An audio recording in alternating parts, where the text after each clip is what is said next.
Ai, gente, que emoção. Muito obrigada aí pela presença de todo mundo, de amigos também que vieram prestigiar. Da galera que está em casa também, estou muito feliz. Para quem não pode me ver, vou fazer a minha audiodescrição. Eu sou uma mulher de ascendência chinesa, tenho 34 anos, 1,74 m, estou com cabelos lisos, longos e pretos na altura do ombro, uma regata verde, óculos azuis marinhos e o crachá aqui desse evento maravilhoso. E estou muito feliz mesmo de estar aqui.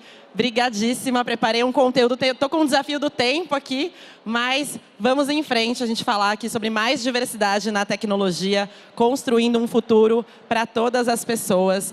Como o João falou, meu nome é Yana Chan, eu sou filha de imigrantes chineses, meus pais vieram, sim, diretamente da China. Sou formada em jornalismo e sou apaixonada por educação em tecnologia. Acredito que são duas ferramentas fundamentais de transformação social. E eu estou muito feliz de ver muita gente jovem aqui, talvez uma galera do colégio, né, que está pensando o seu futuro, pensando quais caminhos seguir. E espero que essa conversa ajude vocês. Estão aí minhas redes sociais. Se produzirem conteúdo, por favor, me marquem. A galera lá da programaria fica nessa missão de me transformar numa blogueira. Então, vocês me ajudem aí. Meus arrobas estão na tela. No Instagram é @yana.chan, no Twitter @yana e no LinkedIn. Yana Chan, também me adicionem, vai ser um prazer conectar com vocês por lá. Como eu falei, minha família é da China, está aí uma foto dos meus pais e meus 2 irmãos em 94, a Yana pequenininha, que mal imaginaria que um dia estaria aqui no palco do Senac Rio Summit para contar um pouco da história da programaria. O que é a programaria, afinal de contas? A gente é um negócio de impacto social que tem a missão de aumentar a diversidade na tecnologia. A gente foca, então, em mulheres cis e trans e pessoas de outros gêneros minorizados, né? Pessoas não binárias, travestis, homens trans, enfim, para a gente impulsionar a carreira, impulsionar oportunidades e conexão para essas pessoas. Segue lá também a Programaria nas redes sociais, @programaria. E essa é a foto do nosso primeiro evento. Foi uma oficina que a gente deu, a gente não sabia nada, a gente só se jogou e falou, vamos criar um dia para as pessoas virem, quem quiser aprender programação. E aí a gente não sabia se as pessoas iriam.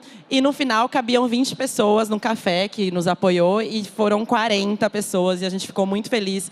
E celebrou, né, a ideia de mais mulheres querendo aprender tecnologia e se desafiar nesse universo. Desde então, a gente criou uma série de eventos, de ações, junto com empresas que acreditam na importância de a gente trazer mais diversidade para a área de tecnologia. E como o João falou, a gente arrebanhou aí uma série de prêmios, né, e muito aprendizado desde 2015 para a gente poder continuar produzindo o impacto que a gente quer para construir essa sociedade mais diversa e mais inclusiva. E aqui nossa agenda de hoje, então, eu preparei para a gente falar um pouco sobre o cenário, né, por que diversidade na área de tecnologia, por que isso importa, por que falta diversidade, né, por que hoje a gente tem esse cenário ainda tão desigual. Por onde eu começo, quais são possibilidades aí, de caminhos e algumas dicas e oportunidades ao longo dessa trajetória. Bora lá, então, minha gente. Estou aqui. Aí. Qual que é o cenário hoje? Existem mulheres na área de tecnologia? Eu quero convidar vocês a pensarem, você aí também está em casa, pensa em alguém que trabalha com programação. Muito provavelmente vocês devem ter pensado num homem, provavelmente ele é branco, provavelmente ele é heterossexual, e ele está ali trabalhando em frente a uma tela preta. E esse estereótipo se confirma, ele vem de dados que representam, né, hoje o nosso cenário. Então, do total de estudantes de cursos do ensino superior relacionados à ciência da computação, as mulheres são apenas 15%. Não sei se aqui na plateia a gente tem uma galera do ensino médio? Levanta a mão aí, só para eu entender se vocês estão no ensino médio, se estão na faculdade. A galera já está, tem uma galera do ensino médio, tem muita gente jovem. Então, não sei se vocês já pensaram em seguir por essa área, né? Mas, de fato, a gente tem ainda uma minoria de mulheres. E quando a gente vai para o mercado de trabalho, as mulheres são só 20% dos profissionais brasileiros de TI. Então, sim, a gente tem uma desigualdade muito grande, né? A gente precisa lidar com esse desafio. Quando a gente faz um recorte de raça, e é muito difícil achar esses dados aqui no Brasil, então a gente trouxe um dado dos Estados Unidos, que só 2% da força de trabalho do universo de ciência e engenharia é de mulheres negras, né? Então, a gente também tem não só gênero, mas raça. É um desafio tremendo. E por que isso é importante? Por que a gente tem que falar sobre isso? E eu trouxe aqui mais alguns dados para vocês. Se a gente tivesse equidade de gênero no mundo, então se as mulheres participassem do mercado de trabalho tanto quanto os homens participam, o PIB global teria um aumento de 28 trilhões de dólares.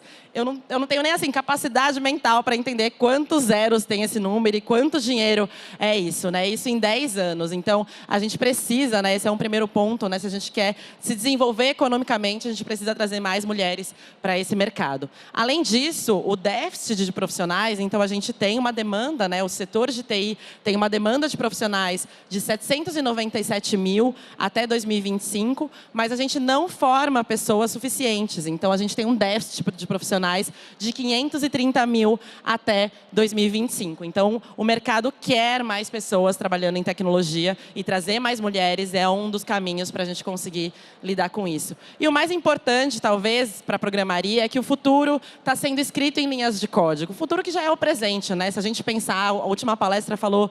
Uma palestra, na verdade, anterior que eu estava vendo de casa, falou sobre isso, como muitas das nossas experiências migraram para o celular, né? Como a gente se conhece, se comunica, aprende, compra, se relaciona, né? Então, tudo hoje está interfaceado por tecnologia e isso gera impactos muito reais na nossa vida, né? Tem uma série de questões, inclusive polêmicas, né, em relação à tecnologia e a gente precisa pensar de forma crítica como que as tecnologias impactam positivamente ou negativamente na nossa sociedade. Então, ter mais mulheres, ter mais grupos minorizados produzindo, participando da construção desse futuro, dessas tecnologias, dessa solução, é fundamental se a gente quer viver numa sociedade mais justa, mais igualitária, mais democrática. E eu tenho certeza que todo mundo aqui quer isso, certo?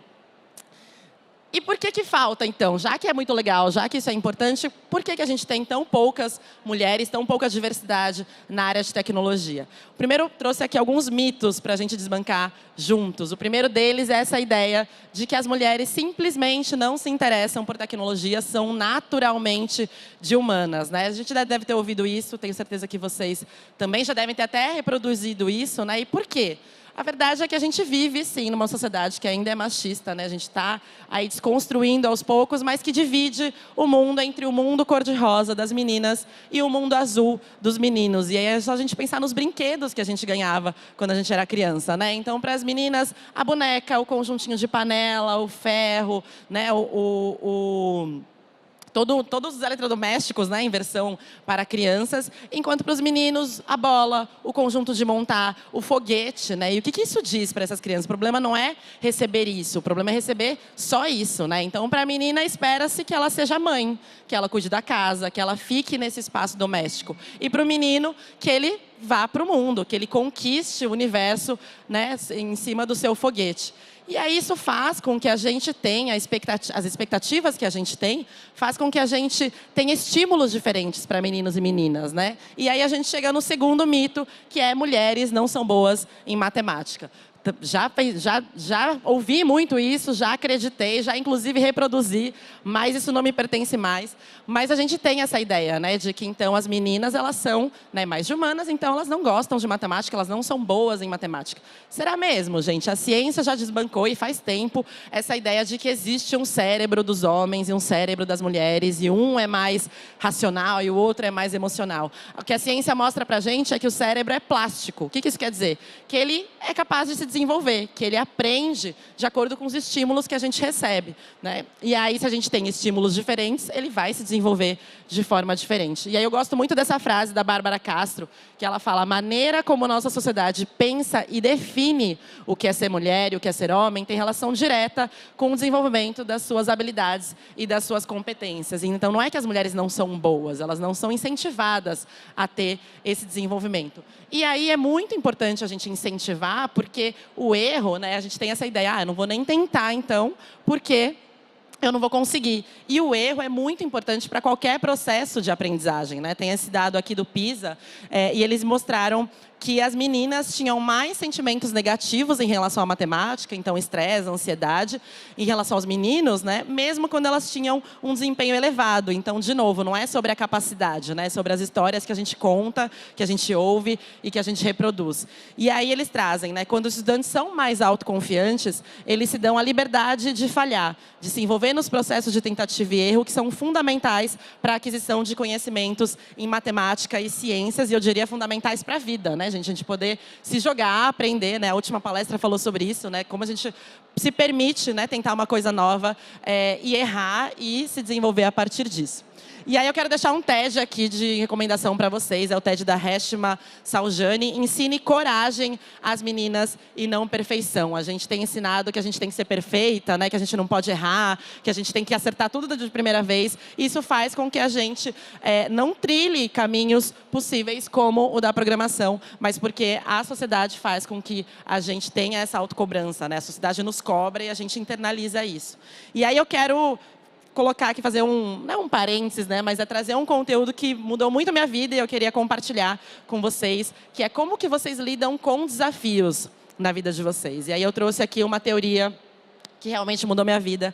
É uma professora que fez um experimento em 2 salas e para uma ela passou uma prova para todo mundo e depois do resultado, para uma sala ela falou: nossa, vocês são muito inteligentes, parabéns. E para a segunda sala ele falou: nossa, vocês se esforçaram muito, parabéns. E eu não sei vocês, mas se alguém me fala, você é inteligente, e outra pessoa me fala, você é esforçada, eu vou entender que a segunda pessoa não foi muito com a minha cara, assim, né? Que falando, você é esforçada? Não quero ser inteligente, eu quero acertar as coisas de primeira.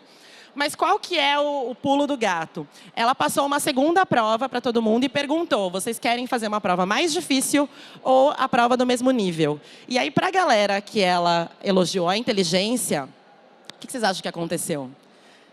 A galera quis fazer a mesma prova. O mesmo nível. Eu também achava que vai querer fazer mais difícil, você não é inteligente? Não, a galera quis fazer o mesmo nível. Enquanto que para quem ela elogiou o esforço, as pessoas quiseram fazer o mais difícil. E aí qual que foi a teoria que ela desenvolveu a partir disso? Que existe uma mentalidade fixa e uma mentalidade de crescimento. Para a galera da mentalidade fixa, é isso. Inteligência e habilidades são inatas. Você nasce com isso, é o tal do QI, né? E estáticas. Você tem um QI de 80, não passa daí, acabou. Enquanto que para a galera da mentalidade de crescimento, é possível desenvolver, né, inteligência e habilidades. E aí o negócio vai ficando mais interessante. Como que a gente lida com o erro dentro dessas diferentes mentalidades?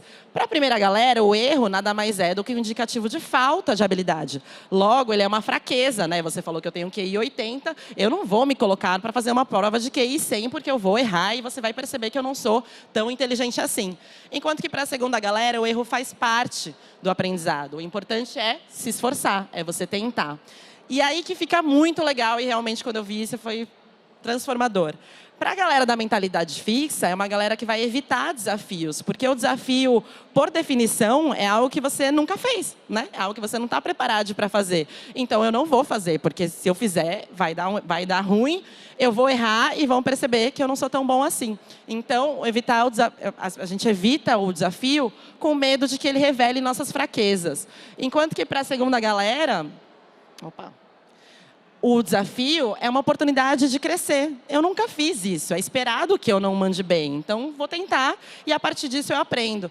E isso, gente, explica muita coisa por aí. Como muitas vezes a gente deixa de tentar coisas por medo de não conseguir, né? Só que a gente esquece que é só tentando que a gente aprende, é só se colocando em movimento, que a gente vê se a gente gosta daquilo ou não e que a gente se permite, né, se desenvolver. Então, acho que essa é uma teoria que vale muito a pena internalizar. Não é um botão também que a gente aperta e fala: não, agora já entendi, vou abraçar todos os desafios da minha vida, estou plena e deu tudo certo. Não é assim, infelizmente, né? Mas é um incentivo para vocês refletirem quando vocês forem tomar uma decisão. Será que eu estou tomando essa decisão por medo? Ou será que estou com medo, né, das oportunidades que eu posso ter aqui? Ou realmente eu não quero isso e tudo certo também, né? Acho que é importante a gente ter essa autonomia, né, e saber por que a gente está tomando as decisões nas nossas vidas. E aí, voltando, mas não muito, para porque a gente estava falando, é importante a gente entender o contexto, né, e a importância da diversidade na tecnologia, porque a gente fala: poxa, então é só se jogar, né, vai lá, né, e vamos em frente. E aí eu trouxe um dado para vocês que reflete um pouco essa teoria que a gente acabou de falar. As mulheres só aplicam para uma vaga de emprego quando elas cumprem 100% dos requisitos. Então, tem lá os requisitos obrigatórios, requisitos opcionais. Ela só vai aplicar quando ela tem tudo, absolutamente tudo. Enquanto que os homens, quando eles têm 60%, eles já se aplicam. E aí não é um problema dos homens, né? Inclusive, teve uma história que isso aconteceu comigo. Tinha uma vaga que era assim, a minha cara. Eu falei, gente, eu tenho isso, tenho isso, tenho isso, tenho isso. Mas está pedindo aqui mandarim fluente e eu estou aprendendo ainda, acho que meu mandarim é intermediário. Não apliquei. Meu amigo ficou... Pode falar palavrão, produção? Meu amigo ficou pé da vida. E ele falou, Iana, por que você não aplicou? Eu falei, sei lá, eu não tinha um mandarim fluente. Ele falou, você acha que vai acontecer o quê se você aplicar? Um deus dos currículos vai virar e falar assim, você não tinha o requisito e aplicou, vai arder no mármore do inferno. Não, tenta, né? Arrisca. E aí, depois que ele falou, fez sentido, mas eu tinha perdido essa oportunidade. Mas... como eu ia dizendo, a solução não passa só por vai lá e se joga. Isso também faz parte, a gente precisa, né, se movimentar na nossa vida, mas a gente precisa entender contexto e estruturas também que impedem, né, que a gente evolua e que distribui de maneira desigual as oportunidades. E aí eu trouxe mais uma pesquisa aqui, que foi uma pesquisadora dos Estados Unidos. Ela se perguntava, né? Ela mandou vários currículos para vários professores e perguntou, você contrataria o John ou a Jennifer? E aí, qual não foi a surpresa dessa pesquisadora ao descobrir que o John foi considerado mais competente, mais empregável, né? Mais professores queriam empregar o John, e digno até de um salário maior. E aí, de novo, o pulo do gato, gente. Os currículos eram iguais, iguaizinhos. Só mudava o nome. Então, tem isso que a gente chama dos vieses inconscientes, né? Só pelo fato de se chamar John, eu já acho que ele é mais competente, já acho que ele é mais empregável, já acho que ele não vai ter que cuidar de eventuais filhos, então vai ser melhor, vai produzir melhor, enquanto que para a Jennifer, ela recebe todos esses tipos de penalidades. Então, a gente não pode esquecer que as estruturas, né, impedem a evolução igual, né? Então, quando a gente fala de meritocracia, a gente precisa tomar cuidado, porque as condições não são iguais, né? Os direitos não são iguais. A gente está lutando aqui para que seja, mas dizer só para a pessoa vai lá e se joga é muito injusto, né? Porque ela vai ter, né, muito mais desafio do que um homem branco e etc. Bom, eu queria trazer também aqui para vocês algumas rainhas do código, né? Pessoas para vocês se inspirarem. E aí a primeira que a gente sempre fala no universo da programação é a Ada Lovelace. Não sei se vocês a conhecem, mas ela é considerada, né, a mãe encantadora dos números. Ela é filha do Lord Byron com uma matemática, e ela foi o primeiro ser humano a escrever um código, né, que a gente chama de algoritmo, para ser processado por uma máquina computacional, isso lá no século XIX. Então, sim, gente, a primeira pessoa que programou foi uma mulher, e pouca gente sabe disso, porque a gente não dá essa visibilidade, né, para as mulheres. Tem uma outra pessoa que é muito legal de conhecer, que é a Dorothy Vaughan. Não sei se vocês viram o filme Estrelas Além do Tempo. É um filme muito legal, recomendo, acho que tem na Netflix. E ela foi uma matemática estadunidense que foi a primeira mulher negra a ser promovida chefe de departamento da NASA, isso em 1949. Aí tem uma cena do filme, não é exatamente um spoiler, mas que ela fala, beleza, eu sou a única pessoa que consegue programar essa máquina que vocês contrataram, que vocês compraram, então eu vou, mas eu só vou se as minhas forem junto. E aí ela é uma grande inspiração para a gente, né? Ela ensinava a programação para outras mulheres negras. Então, Dorothy Vaughan é um super nome. E já que eu estou em terras cariocas, tive que trazer também Nina da Hora, que é lá de Duque de Caxias, na verdade, mas a Nina da Hora é uma hacker antirracista, cientista da computação que se desenvolve, e ela pesquisa impacto social da tecnologia e justiça algorítmica. Ela está no Instagram, está no Twitter. Vale muito a pena acompanhar o trabalho, porque ela é muito, muito massa, a Nina da Hora, e fica a referência. Amei, muito legal, Iana, gostei de tudo que você falou. Quero tentar, por onde que eu começo? E aí tem várias oportunidades hoje para vocês iniciarem na programação. Preciso aqui arrastar a minha sardinha, né? E falar do curso Eu Programo, da Programaria, que são cursos online. Então, você pode fazer onde você estiver, no tempo que você quiser. E a gente tem, então, 3 cursos para ajudar pessoas a explorarem esse universo da tecnologia. Para quem não sabe nada, Ana, mas eu não sei programar. É para você.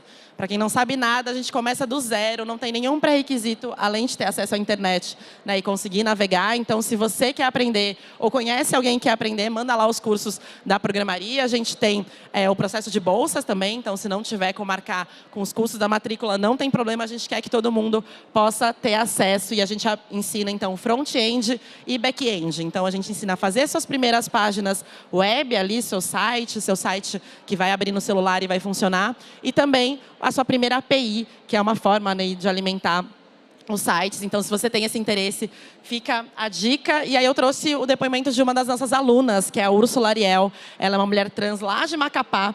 E ela fez o nosso curso, né? Participou de um evento da programaria, na verdade. Fez o nosso curso, gostou, continuou estudando. E hoje ela trabalha na Ambev Tech. Já vai fazer 2 anos. E ela fala assim, ó, foi uma experiência incrível, de muito aprendizado e com gostinho de vitória. O curso é super bem estruturado para receber uma pessoa que não sabe nada. Para mim, fez toda a diferença. Hoje atuo em tecnologia, graças à programaria e à bolsa que recebi. Então, quem sabe essa história pode ser de uma de vocês aí, ou de quem está assistindo a gente aqui em casa. A gente também tem uma campanha, Impulsione uma Mulher na Tecnologia, para a gente arrecadar justamente bolsas para a gente distribuir. Então, sobrou um dinheirinho, não sabe o que fazer, eventualmente, pode mandar para a programaria que a gente transforma em bolsa e oportunidade para que mais pessoas possam entrar nesse mercado de tecnologia. Mas a programaria não é a única. Aqui tem um slide com vários movimentos coletivos, né, e projetos que trabalham dentro desse tema. Então, Maria Lab, Minas Programam, PyLadies, Women Who Code, Tecnogueto, Laboratória, Reprograma, AfroPython, Perifa Code, enfim, uma série de eventos espalhados pelo Brasil que também incentivam e querem trazer mais diversidade para a área de tecnologia.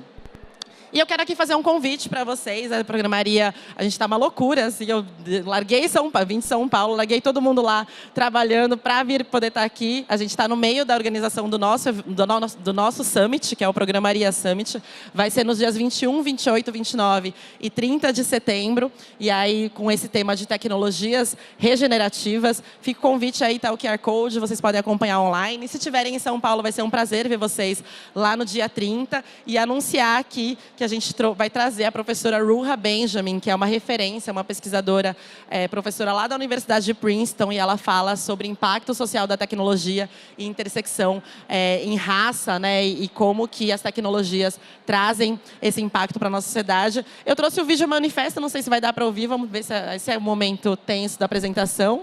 Vamos ver. ChatGPT, tá com som? Midjourney, Bard, LensaErp, Copilot. Em tempos de inteligência artificial generativa, em que as pessoas estão tão preocupadas em gerar, convidamos a refletir sobre regenerar. Vivemos em uma época de excessos para algumas pessoas e escassez para muitas. Em vez de só produzir e consumir, que tal pensar em cuidar e nutrir? Pare e repare. Como está a nossa relação com a gente mesmo, com as outras pessoas e com o planeta? Tecnologias regenerativas são aquelas que se preocupam em recompor em vez de desgastar. Como pessoas que fazem tecnologia, é fundamental pensar sobre o impacto dos códigos que produzimos e consumimos. Como nutrir e cuidar da terra, das relações, da gente. Acreditamos na tecnologia como ferramenta para a construção de um futuro mais diverso, igualitário e sustentável. Diminuir as desigualdades e não aprofundá-las. Nesse sentido, o afeto, o cuidado, a responsabilidade, a consciência crítica e a visão sistêmica também são tecnologias que regeneram. Além de entender mais sobre as IA generativas, suas potencialidades, riscos e impactos, o Programaria Summit 2023 propõe pensar também sobre as tecnologias regenerativas. Vamos juntos? A gente está muito feliz. Obrigada. A gente está muito feliz com esse tema de poder promover pensamento crítico sobre tecnologia, né? A gente precisa desafiar essa ideia de que só porque é tecnológico é necessariamente inovador ou vai trazer impactos positivos para a nossa sociedade, né? A gente está numa polêmica aí de uso de câmeras para reconhecimento facial que são comprovadamente racistas. Então, a gente precisa, como pessoas, não só que produzem tecnologia, mas que estão inseridas nesse contexto tecnológico, refletir sobre para onde a gente está indo, né, com essas produções e com esse avanço. É isso, minha gente. Muito, muito obrigada pela atenção, por estarem aqui presentes. Ficam aí minhas redes sociais. Não sei se a gente está com tempo de perguntas, mas, mais uma vez, queria agradecer a escuta de vocês e me colocar à disposição. Obrigada. Uma salva de palmas! E Ana, que maravilha. A gente tem tempo sim para pergunta. Depois de uma palestra tão esclarecedora assim, eu nem sei se existem tantas perguntas assim, mas às vezes a gente consegue somar um pouquinho mais. Pessoal, alguém tem alguma pergunta para a Iana? Algum pensamento, alguma coisa que ficou aqui na cabeça, alguma coisa para... Temos aqui a primeira. Maria, Maria é um dom, essa é a Maria que me salva. Todas as vezes leva o microfone. Fala o seu nome, por favor, e qual é a sua pergunta? Yasmin, prazer em conhecer. Eu gostaria muito de saber um guia de um caminho para quem quer começar na programação de um modo básico e não sabe aonde ir. Se a gente precisa comprar livros ou qual é o melhor caminho. E para como a gente é mulher e infelizmente os homens sempre são mais valorizados, o que a gente faz para a gente já ter um destaque? Boa, Yasmin, obrigada pela pergunta. Acho que é legal pensar primeiro que tecnologia é um universo muito grande, né? Então a gente tem, por exemplo, nos cursos da programaria a gente fala sobre front, back-end, que é programação diretamente, mas a gente tem muitas áreas, né? Tem áreas de infraestrutura, tem área de UX design, tem área de ciência de dados, que é uma área que tem crescido muito, né? Com a inteligência artificial, machine learning, cibersegurança. Então acho que o primeiro ponto é conhecer essas áreas, poder pesquisar, entender. Na internet tem uma série de referências, né, que vocês conseguem pesquisar para primeiro saber o que eu gosto dentro desse universo inteiro. O que dentro disso faz sentido para mim. Acho que a gente, mais do que entender, já me fizeram essa pergunta, qual que é o maior salário aí, porque é esse que eu vou fazer. Acho que tudo bem se isso for um critério de escolha para você, mas acho que é importante pensar como que vai ser meu dia a dia, né? Que tipo de coisas eu vou fazer, com o que eu vou trabalhar, que tipo de coisas eu vou ter que aprender para daí poder decidir. E aí a gente tem muitos cursos online gratuitos que para mim são oportunidades de você experimentar, né? Então vai lá, começa a fazer, testa, mas ao mesmo tempo tem essa consciência, assim, porque a gente tem muitos cursos, como eu falei, muitos mesmo, e tem muitos cursos que não são bons. Então antes de desistir, se perguntar, será que realmente eu não estou gostando desse conteúdo ou eu não estou gostando da didática, né, da forma com a qual esse conteúdo está sendo passado para mim? Porque às vezes a gente tem, né, gente responsável aí que faz um curso ruim e a pessoa faz, não gosta e acha que o problema é ela, né? E as mulheres têm muito essa tendência a falar, né, o problema sou eu, acho que isso realmente não é para mim. Então, acho que um primeiro ponto seria esse, de explorar, de poder entender melhor, né, pesquisar e falar com pessoas, que aí eu acho que se conecta com o seu segundo ponto, né? Como você falou, a gente tem realmente uma maioria de homens, né? Falei aqui na palestra, então você se conectar com outras mulheres que estão na mesma rotina, né? Que estão no mesmo desafio, vai ser fundamental, não só para trocar e ter aquele momento de desabafo, né? Ai, amiga, difícil, né? Entrar na sala e só ter homem. É difícil mesmo. Então, ter essa rede de contato para poder se conectar. Mas a boa notícia é que as empresas têm cada vez mais valorizado diversidade na área de tecnologia. Então, hoje as mulheres já têm esse destaque porque as empresas já perceberam a importância, né, de ter equipes mais diversas, que isso traz mais inovação, traz melhores resultados financeiros. Então, na verdade, ser uma mulher na tecnologia hoje já tem essa vantagem de ser esse destaque, né, esse olhar, mas, ao mesmo tempo, o desafio, justamente, de ser uma minoria. Então, a dica é se conectar com outras mulheres, né, e construir realmente uma rede de apoio e de suporte.